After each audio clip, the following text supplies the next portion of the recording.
अहाँ दरोगा जी चुपचाप मुंह लटका के ना किया खड़ा छिए। अहाँ तहन से किछु बाजे नहीं रहल छिए। अहूँ के घर वाली फरार अछि की? इनका तो घर वाली संगे झगड़ा भ गेलन है। कौन बात के लोग रे?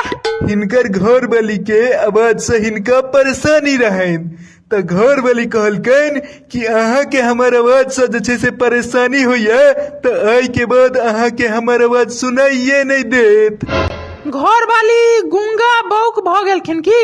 नहीं नहीं, हिनका बहिर बना दिलकन मार मार के।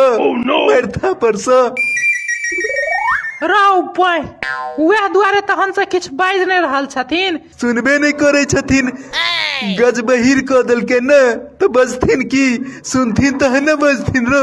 हाँ। खैर जे भी छे, हमरा अपन घर वाली के जे छै से अहाँ सब बुते खोजल हैत कि नहीं से कहू। हम जे छै से सीबीआई लग जाएब, अहाँ सब बुते नहीं हैत तो हमरा